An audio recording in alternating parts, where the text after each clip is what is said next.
Hey folks, my name is Tony Mo, and I'm a newer GM. I've got about a year's worth of weekly GM sessions under my belt over the last 3 years.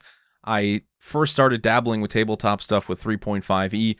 Unfortunately, never really got to run or play much back then. 5e comes around, a couple of years pass, I guess. I think it was, and I, start running my own campaign. I start doing my own homebrew and stuff, and I really get into the hobby full swing, and I've been stuck in ever since then. COVID, of course, really effed up things with my 5e campaign, but I recently moved into running stuff online for a group of friends, and we've been playing some Cyberpunk Red, and I like to talk about the things that I learn as a GM. I like to talk about my learning experiences, some of the realizations I come to, and when I try to implement new things into my GMing toolbox, I like to talk about those things. And so I figured it was a great opportunity to maybe start recording like some GM journals and creating some discussions around the things that I feel I've been experimenting with or improving on that can hopefully in turn help out other GMs, whether you're a new GM or just someone who likes to browse for different ideas. And hey, maybe you'll even watch this and finally get up the courage, the inspiration to GM for your friends, something maybe you've always wanted to do. Let me say this right now at the start of this video. Just do it. Just do it, man. It'll be great. Trust me. Don't prep too much. Don't get like, I got a plan for, just run. Just run. So let's spend some time today talking about skill checks, but more importantly, talking about how we can better implement our skill checks into our narrative encounter design. Now, this was originally like two things smashed into one. We were also going to talk about combat encounter design because that very much uses skill checks in the way I was going to demonstrate it. We're going to make that a part 2. Like, that's going to be the second video I do. This first one, we're just going to focus on narrative encounters, and at the end, we will sort of tease into the second video and talk about how I think you can reward the things that happen in a narrative encounter when it leads directly into a combat encounter by giving players, certain advantages or disadvantages, creating sort of, the actual consequences of the actions they took in the narrative encounter and allowing them to influence the combat encounter one way or another. So, skill checks, narrative encounters. If you've GM'd, hell, if you've even been slightly familiar with tabletop RPGs, you probably at least understand the idea of like roll for perception, right? Like those basic skill checks we use to progress things forward in certain situations in our tabletop RPG experiences. Skill checks are super valuable. Not only that, they make up our players, right? Our player characters are skill checks. They're different combinations of skill checks and skills that allow them to sort of actually flex the players they've built, the individuals they built. Hey, this is a stealth build. I'm good at stealth checks. Maybe they've got good tracking as well. This person's very strong athletics and strength, like those are the standard things that sort of allow our players to identify as the individuals they've designed when they were building their characters. So putting those things to the test and having them roll dice and, add their modifiers to them is a great way to help their characters feel connected to the world, to help their characters really feel alive, and for, to give them opportunities to roleplay as those characters and be like, well, I'm super athletic and I would totally run up the side of this wall and do a backflip and throw a knife at that man. That's the sort of stuff that you think of. But I do think we can also then really ask ourselves how we're choosing to implement skill checks that maybe even the players throw at us. Like the player says, hey, can I make this check? Or ones we perhaps have the opportunity to design in advance. And that was something I got to do with this narrative encounter. The players were coming out into this particular encounter to search for another player character who was currently an NPC, or at least an NPC in the last session they had ran. We were very much at a climactic point in our Cyberpunk Red campaign. It had been going on for 3+ months. One of the players had decided after the end of this big job they'd been working on that their character was going to go on tour across the Midwest. They are a rocker boy. And I was like, yeah, that's fine. So a month prior, they had already built up this other character. I had snuck them into the campaign as an NPC, and the players were actually working alongside of them. And so they were now going out after that climactic job was done, and the other character was like, I'm leaving to rescue this NPC who, got abandoned out in the canyons while they were doing this job. This was this big train heist job. This NPC, this Lynx, who was about to become a player character, was flying in an Aerodyne with this character, Morgan Blackhand. They were supposed to be providing backup for the team as they boarded the train and attempted to get the information and resources they were there for. However, this Aerodyne was attacked while they were, flying alongside of the canyons where the train was cutting through with the players, and they never show up for backup. The players don't know why until sort of towards the end of the train job, when they get a call from Adam Smasher, who they're working with. There are 2 Adam Smashers in my campaign. Borg Smasher is actually a clone who's still bound to Arasaka, who still thinks they're the greatest and is a fucking maniac. And real Adam Smasher hasn't actually gone full Borgware, and he is very much against the corporations now for the things they've done to him during the Fourth Corporate War. So he's like, hey, I found Blackhand. We made it back. I found the wrecked Aerodyne. We got Blackhand. He's okay. He says Lynx got dumped out of the Aerodyne trying to, fire back at basically another flying craft that was trying to take them down. So players are like, oh shit, okay, let's go rescue this PC. And so they head out to the canyons, and they're going to start to dive their way into this maze of rock and passageways and sun-scorched earth and dust and dirt, and they're going to try and find this PC. So again, I knew where the PC was. I already had placed that player character narratively in this location, and so I was like, yeah, I'm gonna be like, hey, I need some tracking rolls from you guys. This is how you're gonna find Lynx. You're gonna track your way through these canyons. Now, when you're designing something like this or thinking about something like this in advance, I think it's very important to make sure that it is a plot point in a bigger picture that can easily be moved around and modified and adapted when the players inevitably do something you didn't expect. And so I had a week to think about this. There was a week between the actual, climactic point and this next session. And so I did start to run, some rough estimates as to what the players might do in this scenario. They were coming pretty hot off of this job. They didn't even get a chance to repair their armor or to get healed up. And so I was like, maybe they're going to call in help. Maybe they might even call up their nomad buddies. One of them is a nomad with contacts, and say, hey, we need a gyrocopter out here. We got to go through the canyons and try and find our friend. Try and find our, this person we've been working with. Had they done that, they still would have been making tracking rolls. You get what I'm getting at here? That's the important part here, is the tracking roll thing was going to be very hard for them to just toss away. They needed to make tracking rolls to find this individual's location because they only had a rough idea of where they were. Had they taken a gyrocopter, the weather was actually still really shit at this point when we rolled for this series of sessions. It was going to be bad for the next 4 days. So there was a lot of smog. Visibility was poor. They would have definitely got the advantage of being up in the air. I would have given them maybe a +2. I'd be like, weather's still kind of bad, but you at least don't have to navigate through the maze of the canyon. So you got +2 on your tracking rolls here. You can potentially find the trail that Lynx might have left behind a little bit easier. They didn't do that, though. They decided to just drive in with the NPCs, and they start to make their way into the canyons. And so this is where I had taken the tracking rolls one step further and decided to make it a competing mechanic for this encounter. Knowing that I was going to build this into a combat encounter, this was leading to a big fight as they tried to rescue the PC. I wanted something where the players felt like they were already in competition, already at war in combat with this group of NPCs that they were eventually going to fight in combat one way or another. These NPCs were going to come down and engage in combat with them. So the first tracking roll I have them make, they're not aware of this other group, this Corpo Hit Squad, right, that had crashed the Aerodyne in the first place. But I have them roll a tracking roll against them. It's a stealth roll on my end. They're rolling competing tracking rolls, and they actually lose this first roll. And so, I tell them, hey, you make your way into the canyon. You don't really see any tracks that look like an individual walking through the canyon, but you do see, sort of worn out dirt bike ruts, right? This is a scavenger's paradise. They're ripping through here all the time, whatever, hanging out. And they're like, okay, we'll follow that. And so they move into the next area. It's at this point, since the Corpo Hit Squad, who's in an Aerodyne flying over the other side of the canyon, won that tracking roll, I decide, okay, well, that Aerodyne is moving towards the same location as the players roughly. I want them to have a chance to see this Aerodyne and identify it. So they roll for perception. One of them rolls a crit, I believe.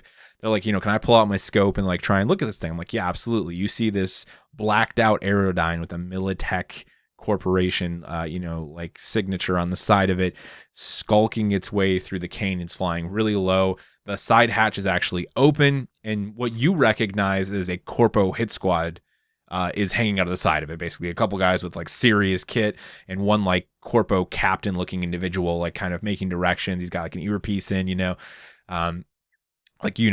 fully understand what this is now. Great perception roll. This is bad. It's at that point that I decide to reveal the mechanics to the players. Let's make the stakes very clear to them. Here's what's going to happen, okay? You are rolling tracking rolls. You need to beat them in tracking rolls. You're making competing rolls here to get to links before they do. If you lose, they will get to links before you, and things are going to go a lot differently. But if you win, you're going to get to links before them. You'll potentially have some advantages, right? And they're like, okay, great. At the same time, they're like out of the car at this point. They stop to like try and look for this thing. One of the players like, can we roll stealth to like try and hide from this thing? I'm like, yeah, absolutely. Give me a stealth check. That's a great idea. They roll stealth. I have them do a group roll. Two of them, they roll under the DV, but one of them crits, and like I was like, okay, that's, you basically make up for like the half of failures here. You sort of tackle everybody into the side of the cave and say like, shit, let's into the caverns, in this canyon, let's hide, let's go in on foot the rest of the way, guys. And I'm like, okay, you managed to stay concealed from this thing. Fortunately, the weather's on your side. It's hard for them to see. They're not going to really notice like a beige car parked down in the corner of the canyon here. But if you guys go on foot, especially, you're going to have that concealment the rest of the way as you track to the canyon. And so they do. They go forward. They actually win the next two tracking rolls. And at that point, I decide, okay, well, you guys pick up the trail. You're hot on it. You arrive at the canyon where Lynx is. You can see the tracks wind down through this canyon. I describe what is the battle map they're about to fight in, and you can make your way towards the back of the cave, and there's a good chance you'll find Lynx there, right? And so they do. They follow the tracks. They find Lynx. Trevor opens up in chat and is like, "Hey, this it introduces his new PC. This very high dexterity, very hefty cyber character who works for Danger Girl." Again, they've met this NPC before in passing vaguely as a member of Smasher's crew, but now it's like, oh, this is your character. Shit, okay, that's cool. And so it's at this point we get to set up their advantages for combat, which we will talk about actually, because this isn't really going to be a part of the combat encounter thing. And I think it's important that you do start to consider, how can I reward my players, for the successes they had in everything that was leading up to a combat encounter. You don't always have to do this, but I think there are opportunities where it might make a lot of sense, and it's going to bring that entire session to life in a way it hadn't been, would potentially have not been brought to life. It's been a while since I've done this talking thing. You get what I'm saying, all right? So they arrive at Lynx's location. I lay out the battle map for them, and I tell them, okay, you got this huge area of the battle map. You guys can position your characters anywhere in here before we bring in the bad guys and roll initiative order, all right? You pick a spot, you're good to go. On top of that, you guys managed to roll stealth, and you stayed hidden from this hit squad Aerodyne. They never even saw you. They were just tracking Lynx's location, oblivious to your existence. So they think they're just, hunting down one person right now, just following Lynx's tracks, which came from a totally different direction than yours. So on the first round of combat, doesn't matter where you guys are in the initiative order, we're going to go through you. We're going to skip every single one of the enemies. You guys have the element of surprise. You have essentially an ambush set up here. So you get to engage them for an entire round, skipping them all in the initiative order. And then when we get to round 2, we will start to do the normal initiative order with them taking their turns. And so that was what they got for the successes they made. Now, had they failed those tracking rolls, had they had a situation where they were actually beat out by the Corpo hit squad to Lynx's location, this would have completely altered the combat scenario. They would have came in from the north. Lynx was down in the south. They wouldn't have had a chance to get across to Lynx. I would have been like, all right, that's it. You're in the canyon, roll initiative, and boom, all of these enemies would have already been in the location, already hunting for Lynx. That player could have maybe tried to make stealth checks to hide in the cave if they wanted to. They would have probably just came out and engaged in combat, because I know exactly how they play this character and this character's personality. They are bloodthirsty. And it would have been a totally different fight, much more difficult. And fortunately, it wasn't for them. They managed to get themselves some pretty dope advantages. So, yeah, that's kind of the setup. That's the example. I hope, you understand what I'm talking about here with those skill checks. You're probably already doing a lot of things like this, right? You're having players make skill checks. A lot of you could have easily envisioned a situation like this. Oh, I'm going to have them roll a skill check. I think it's just a matter of the nuance and the actual implementation of it, and then making sure you're giving good narrative descriptors that really help the players understand, like, oh, hey, that was a successful roll. Okay, you're progressing. And that's where I think, as newer GMs, it can feel a little like daunting or concerning to have players roll that many skill checks of one skill. You might be saying to yourself, oh man, isn't it like weird if I just have the players roll three skill checks back to back to back? And at that point, you just need to ask yourself, do each of those skill checks have a purpose? Am I just making the players roll just because? Could I have applied that first skill check to everything that's about to happen? You got to ask yourself from a narrative perspective, like, what makes sense? If I turn around and describe this to the players, are they going to feel like they just did, one meaningful roll and the other two were meaningless? Or is it really going to give them a sense of moving forward? And so I think this encounter actually turned out really good. I was really happy with this at the end of the day, adding that narrative descriptor in there and then having events unfold as we push across those roles, I think can also be important. Having the opportunity for the players to roll perception, to reveal information as they push forward while they're making these checks can be really vital. And, to give some other examples, I had a scenario recently where the players were like in this cave and they were basically just trying to cross this really, classic, like you're in a cavern and there's not really a passageway. We're trying to cross this slippery ass ledge. One of the players is like, well, rather than crossing that, can we try and throw a rope, like tie myself to a rope. Players will hold it and I'll walk across, and so if I fall they can catch me. And I'm like, yeah, sure. So they do that. This person slips, rolls like a 1 on their athletics check to get across this thing. They slip down into the hole, and it's at that point, yeah, I'm gonna have another skill check is gonna happen immediately. You just started falling. There's a rope tied to you, and one person is holding that rope. That person is rolling an athletics check as well. In Cyberpunk, everything is tied to athletics. There's not really a strength, if you're wondering why I'm saying athletics. So that might have even came across as a GM even more concerning, like, oh, I just had them rolling. They're rolling athletics all over the place. But that's a key event that's happening there.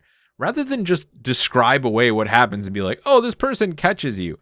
Now, if this person was maybe insanely jacked, I would have been like, yeah, you're lucky that Adam fucking Smasher and in some of his cyberware is holding onto this rope and he catches you. You're fine. But it was just a farmer who was with them, this guerrilla farmer that they were working with out in the Badlands was with them. And I was like, yeah, she catches the rope, but it slips through her hands and absolutely destroys her hands. And so the other player at the time is like, okay, well, I'm going to grab the rope and help her. And I was like, we'll make an athletics check to see if you can hold this rope and hold this other individual.